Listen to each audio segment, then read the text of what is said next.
To my YouTube channel. आज की video में हम डिस्कस करेंगे एक बहुत इंपॉर्टेंट टॉपिक जिसका नाम है ट्रांसफॉर्मर। ठीक है, तो हमारे माइंड में एक क्वेश्चन आ रहा होगा कि हम इसे स्टडी क्यों करते हैं, क्या रिक्वायरमेंट है इसकी, ठीक है, और क्या ऐसी प्रॉपर्टीज़ हैं जिसकी वजह से हम इसे स्टडी कर रहे हैं।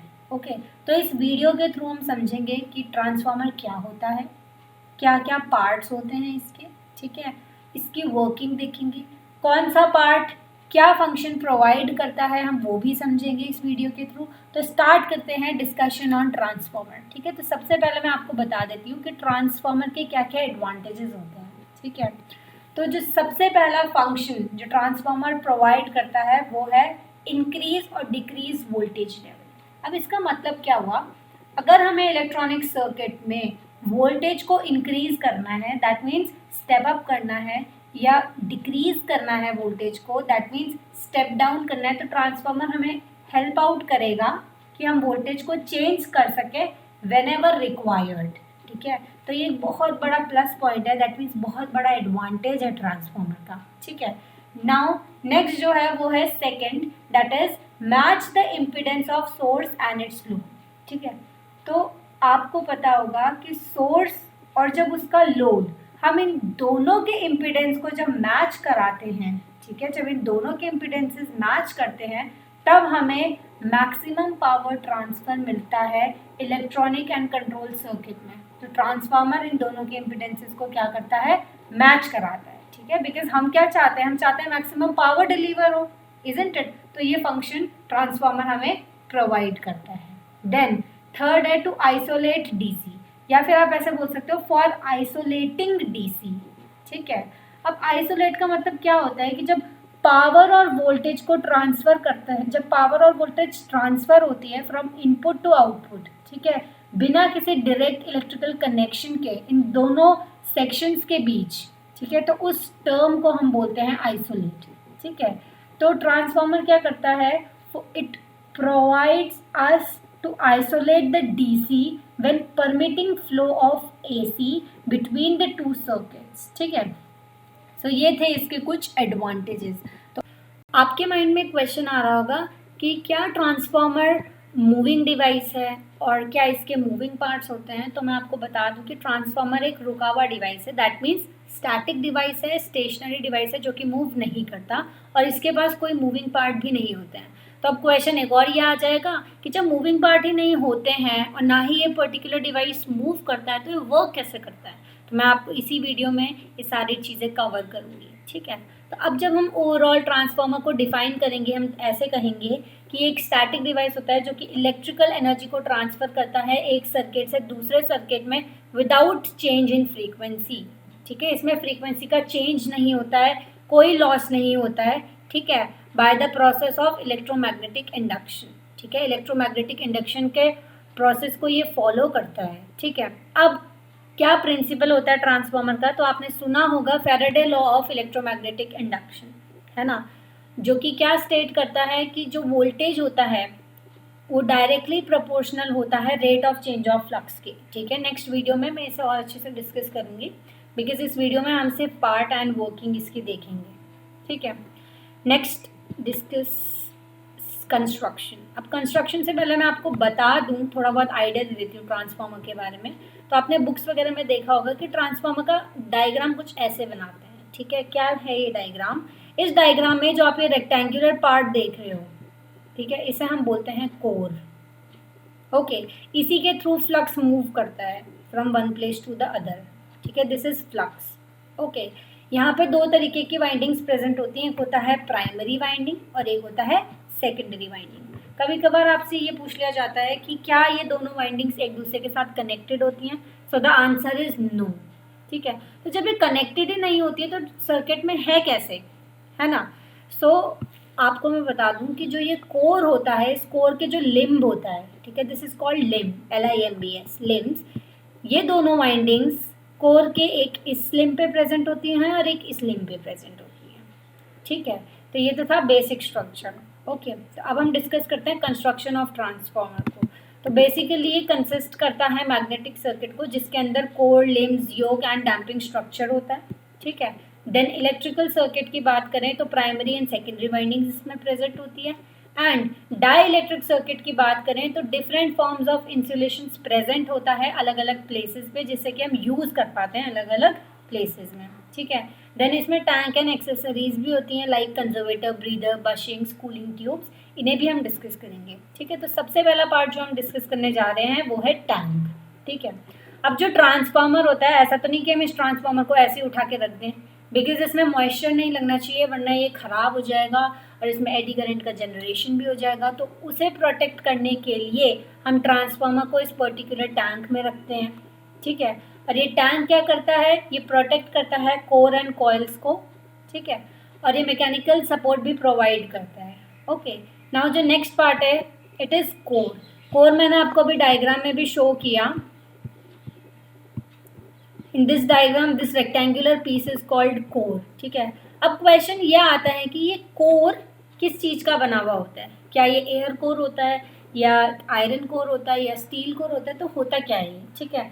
तो बेसिकली ये स्टील कोर होता है, ठीक है, और स्टील कोर का ही हम मैक्सिमम टाइम यूज़ करते हैं। और ऐसा क्यों करते हैं, बिकॉज जो स्टील या आयरन होता है वो क्या करता है, मैग्नेटिक फ्लक्स को बहुत ज़्यादा स्पीड से कैरी करता है दैन एयर, ठीक है। एयर की कैपेसिटी लो होती है बट स्टील या आयरन की कैपेसिटी काफ़ी ज़्यादा होती है, ठीक है। और हमें पता है कि एबिलिटी टू कैरी फ्लक्स को हम बोलते हैं परमिएबिलिटी, ठीक है। तो दैट इज़ वाई हम आयरन कोर का यूज़ करते हैं ट्रांसफॉर्मर में, ठीक है। दूसरा प्लस पॉइंट इसमें यह आता है कि ये लो रिलक्टेंस पाथ प्रोवाइड करता है मैग्नेटिक फील्ड को, ठीक है, जिसकी वजह से फ्लक्स काफ़ी अच्छी स्पीड में या फटाफट दूसरे पॉइंट तक पहुंच जाता है, ठीक है। अब ये स्टील की जो मैं बात कर रही हूँ, अब क्वेश्चन ये भी आ सकता है किस तरीके का स्टील, बिकॉज स्टील तो काफ़ी सारे तरीके के होते हैं, है ना। तो हम सिलिकॉन स्टील का यूज़ करते हैं, ठीक है। और अगर आपको पर्टिकुलर नेम चाहिए तो इट इज़ CRGO, ठीक है, जिसे हम cold rolled grain oriented steel बोलते हैं, हम इसका यूज़ करते हैं, ठीक है। और सिलिकॉन स्टील ही क्यों, बिकॉज ये एक सॉफ्ट मैग्नेटिक मटेरियल होता है जो कि यूज्ड होता है इलेक्ट्रिकल पावर ट्रांसफार्मर्स में, मोटर्स में एंड जनरेटर्स में, ठीक है, क्योंकि इसका हाई सिलिकॉन कंटेंट होता है और इसका 3.2 मास परसेंट होता है जो कि इलेक्ट्रिकल रेजिस्टिविटी इंक्रीज कर देता है आयरन की, और इनफैक्ट ये रिड्यूस करता है एडी करंट लॉस। मेन खेल तो एडी करंट लॉस का ही है ना, हम यही तो चाह रहे हैं कि एडी करंट लॉस जनरेट ना हो। तो अब जो ये कोर होता है ये थिन लैमिनेटेड स्टील से मिल के बना हुआ होता है जो कि एक दूसरे से इंसुलेटेड होते हैं, तब जाकर के ये एक दूसरे के साथ कंबाइन करते हैं और तब जाकर एक बड़ा सा कोर बनता है, ठीक है। और इसमें जो लैमिनेशंस होती हैं वो ई और आई लैमिनेशंस होती है, दैट मीन जब ई एंड आई को हम इन दोनों को कंबाइन करेंगे तब जाके एक थिन स्टील लैमिनेशन बनेगा, और फिर हम इसको इंसुलेट करा देते हैं, तब नेक्स्ट वाला इसके बगल में प्लेस करेंगे और ऐसे ऐसे करके कोर बन जाएगा, ठीक है। तो कोर का मेन फंक्शन क्या होता है कि ये प्रोवाइड करता है मैग्नेटिक पाथ, ठीक है, फ्लक्स के लिए, मैग्नेटिक फ्लक्स के लिए, ओके। नेक्स्ट पार्ट जो हम डिस्कस कर रहे हैं वो है वाइंडिंग्स। अब मैंने आपको स्ट्रक्चर में दिखाया था वाइंडिंग्स, ठीक है, तो आप तो समझ ही गए होंगे कि ये this is also a winding and this is also a winding, ठीक है। तो ये वाइंडिंग्स बेसिकली स्ट्रक्चर में तो आपको समझ नहीं आ रही होगी बट एक्चुअल में ये कुछ इस तरीके की होती हैं, और इनका फंक्शन क्या होता है कि ये पाथ प्रोवाइड करती हैं इलेक्ट्रिक करंट को। जितनी ज़्यादा वाइंडिंग्स होंगी उतना ही अच्छा करंट फ्लो करेगा, उतनी ही ट्रांसफार्मर ऑयल, और ये एक बहुत इंपॉर्टेंट रोल प्ले करता है ट्रांसफार्मर में, ठीक है। तो एक्चुअली ये ऑयल इमर्ज्ड होता है ट्रांसफार्मर के अंदर, और ये कैसे इमर्ज्ड होता है, लाइक ये टैंक है, हमने इसमें ट्रांसफार्मर पुट किया, ठीक है, तो उसकी वजह से क्या होगा कि कुछ स्पेस बचेगा जो कि ट्रांसफार्मर कवर अप नहीं कर पाएगा। तो हम क्या करेंगे, जब हमने ट्रांसफार्मर इसमें पुट कर दिया तो इसके ऊपर एक ऑयल की लेयर बना देंगे, ठीक है। तो इसकी लेयर बनाने से क्या होगा, ये ऑयल जिधर फ्री स्पेस है वहाँ पे चला जाएगा और स्पेस को फिल कर देगा, ठीक है, जिसकी वजह से एडी करंट जनरेट ही नहीं होंगे, ओके। देन सेकेंड फंक्शन जो ये ऑयल परफॉर्म करेगा वो ये करेगा कि ट्रांसफार्मर को मॉइस्चर से प्रिवेंट करेगा, है ना, बिकॉज ये चारों तरफ से कवर्ड अप होगा ट्रांसफार्मर के, that is why it will prevent transformer from the moisture. अब आपके माइंड में क्वेश्चन आ रहा होगा कि किस तरीके का ऑयल हम यूज़ करते हैं एज अ ट्रांसफार्मर ऑयल। तो बेसिकली 3 बेसिक टाइप्स के ऑयल्स होते हैं ट्रांसफार्मर के। सबसे पहले का नाम है मिनरल ऑयल, ठीक है।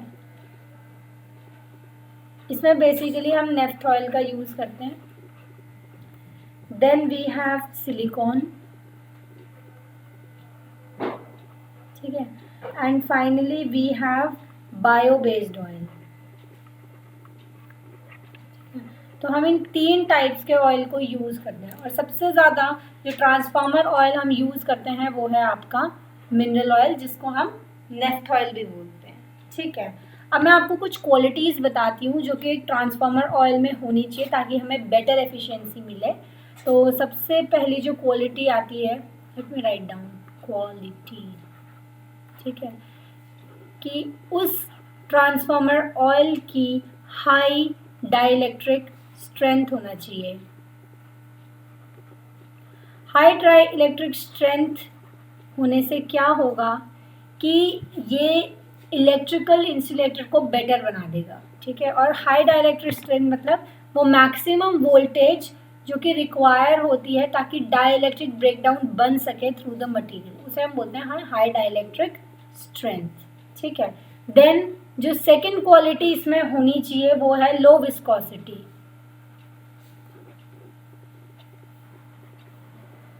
ठीक है। लो विस्कोसिटी होनी चाहिए और हाई प्योरिटी होनी चाहिए। अब हाई प्योरिटी तो हमें पता है pure, isn't it, but what is viscosity? Viscosity मतलब वो ऑयल जो कि इजीली फ्लो कर जाए, जिसमें ज़्यादा टाइम ना लगे हमें, ठीक है। और ये बहुत ही लेस फ्रिक्शन प्रोड्यूस करे when it is in motion. जब लेस फ्रिक्शन होगा तभी तो ये इजीली फ्लो कर पाएगा, ठीक है। देन द थर्ड क्वालिटी होनी चाहिए ऑयल में, वो ये है high flash point. High flash point, high flash point का मतलब क्या है कि वो केमिकल जो इजीली बर्न हो जाता है, ठीक है। मतलब अगर हम उस ऑयल को बर्न करें तो वो बहुत इजीली बर्न हो जाता है, ठीक है। तो इसका हाई फ्लैश पॉइंट होना चाहिए। जो फोर्थ पॉइंट है, फोर्थ क्वालिटी है इसके लिए, वो होना चाहिए फ्री फ्रॉम स्लज।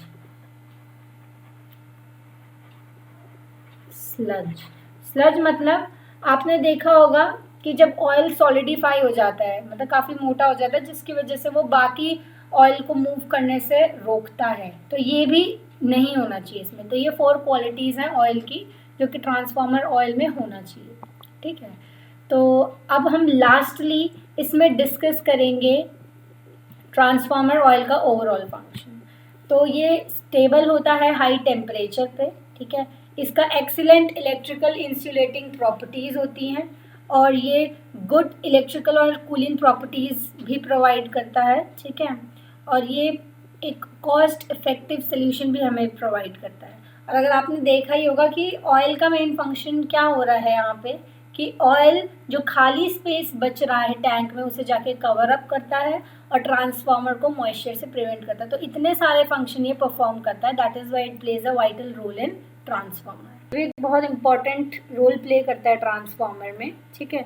तो डायग्राम में देखेंगे अगर हम, तो ये हमारा मेन टैंक है, ठीक है। ये डाउन वाला पार्ट है, ये हमारा मेन टैंक है। और जो कंजर्वेटर होता है वो मेन टैंक के ऊपर प्रेजेंट होता है। ये जो सिलेंड्रिकल वाला पोर्शन है, दिस इज कंजर्वेटर, ठीक है। और ये इस मेन टैंक के थ्रू ये 2 पाइप्स की हेल्प से कनेक्टेड होता है। आजकल तो मॉडर्न ट्रांसफार्मर आए हैं तो उसमें एक सिंगल कनेक्टिंग पाइप ही प्रेजेंट होता है, ठीक है। तो जो ये कंजर्वेटर होता है ये हमेशा हाफ फिल्ड होता है, ठीक है, और हाफ फिल्ड विद ऑयल। इसका जो डाउन वाला पोर्शन होता है ये ऑयल से भरा हुआ होता है, ठीक है। और इसके जो ऊपर वाला पोर्शन होता है ये खाली होता है, ठीक है। इस डायग्राम में भी आपको शो कर देती हूँ। इसके जो नीचे वाला पोर्शन है ये ऑयल से हाफ फिल्ड होता है, ठीक है, और ऊपर वाला खाली होता है। तो एक्चुअल में क्या होता है कि कंजर्वेटर जब भी ऑयल का एक्सपेंशन या रिडक्शन होता है तो उसमें हेल्प करता है। हेल्प कैसे करता है? यहाँ पे जो ऑयल है वो 2 पर्पस के लिए सर्व किया जाता है, ठीक है। जो पहला पर्पस होता है वो है for insulation,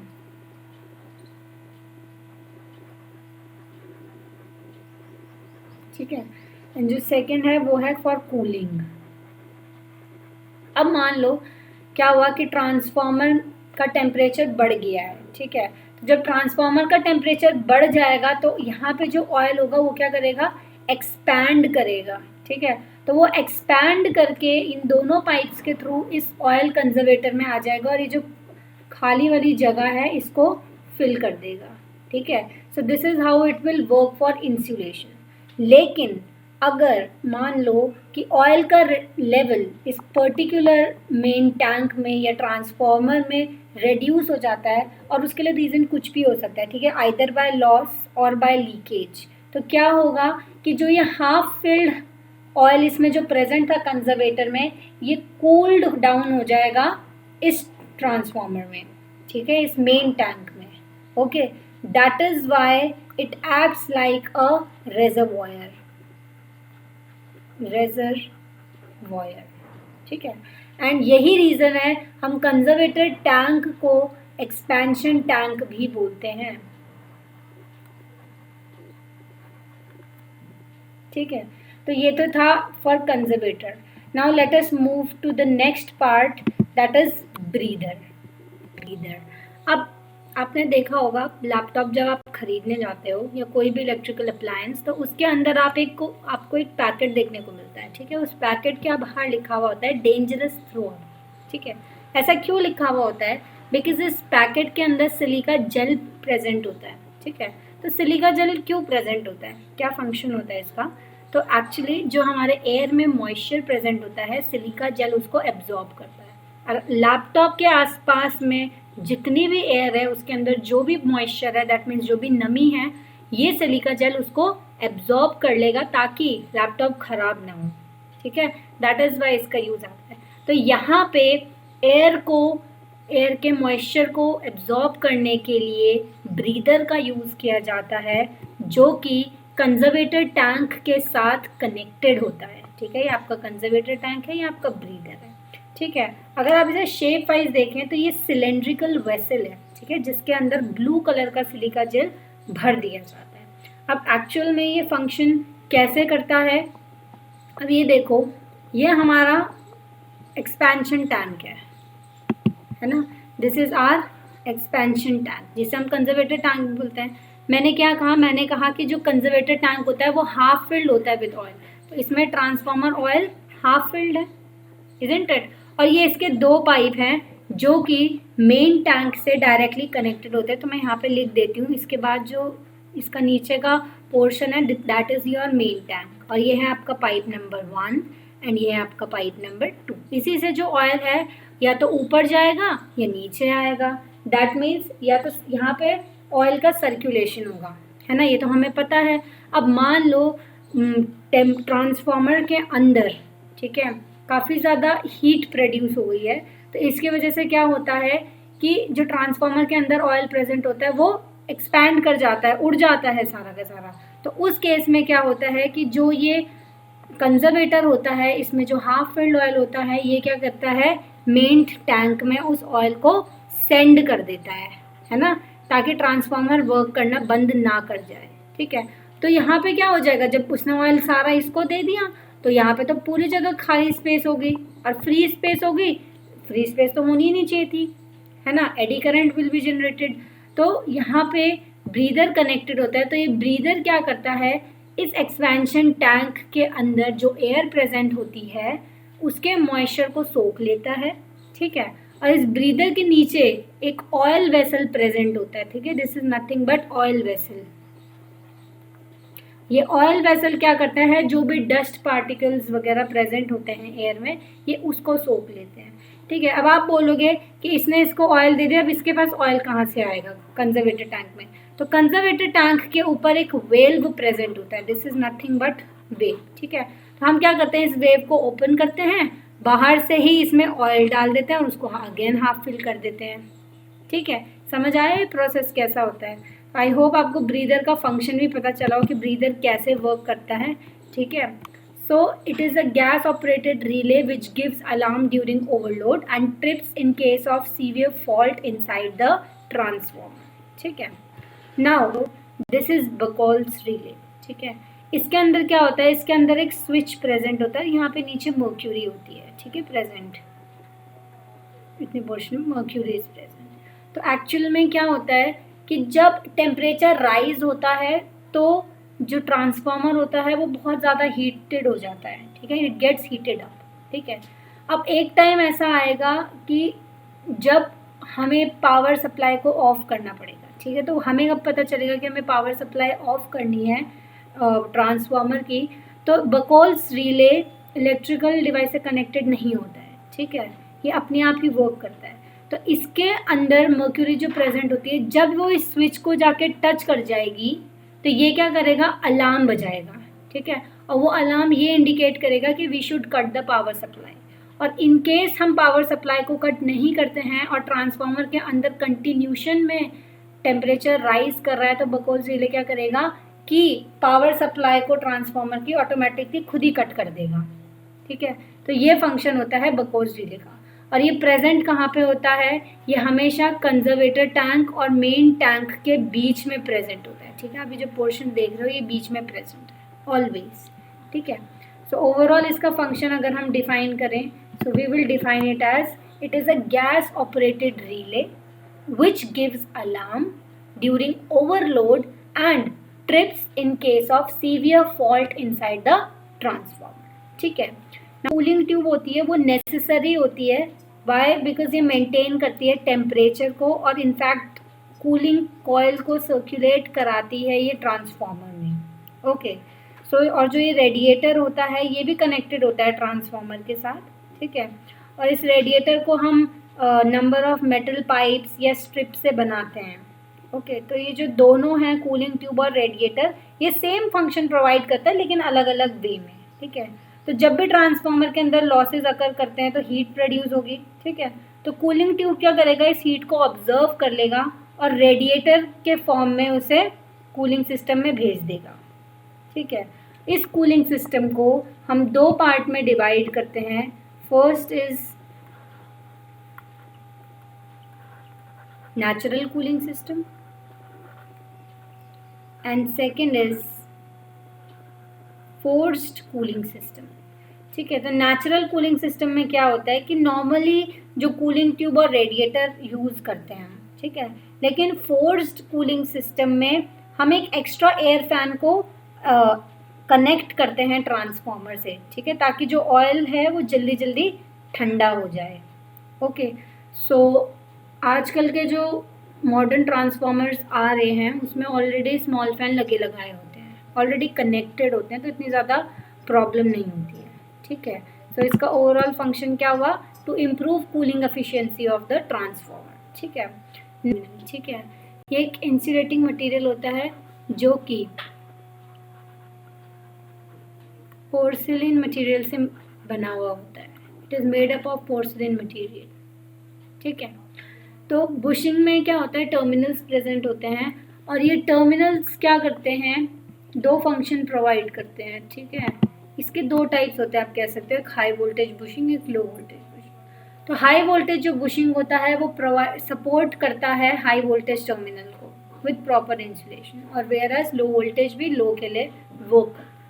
then we have temperature gauge, जो कि हमें टेम्परेचर बताता है इनसाइड द ट्रांसफार्मर कि क्या टेम्परेचर है, क्या ऑयल का इंडिकेटर है, ठीक है, all these things. Then further we have drain valve we clock, ठीक है। आप यहाँ पे नोटिस कर रहे होगे इस फिगर में, यहाँ पे ड्रेन वेल है, this is nothing but drain well, ठीक है। ड्रेन वेल क्या करता है, ये ड्रेन करता है ट्रांसफार्मर के ऑयल को, मतलब निकाल देता है। अब मान लो हमें ट्रांसफार्मर को खाली करना है, ऐसा तो नहीं हम ट्रांसफार्मर को उल्टा करके खाली कर देंगे, ठीक है। जैसे आप कंजर्वेटर टैंक के ऊपर एक वेल्व प्रेजेंट होता है, ठीक है, उससे ऑयल को इंसर्ट करते हो, वैसे ही ड्रेन वेल्व या क्लॉक से जो इस मेन टैंक के अंदर का ऑयल होता है उसको बाहर निकाल देते हैं, ठीक है। Then we have rollers, rollers मतलब व्हील्स, और ये व्हील्स क्यों लगाया जाता है, ताकि हम ट्रांसफार्मर को ट्रांसपोर्ट कर सकें, ठीक है। So these were the overall parts of the transformer. I hope आपको इनका फंक्शन समझ आया हो।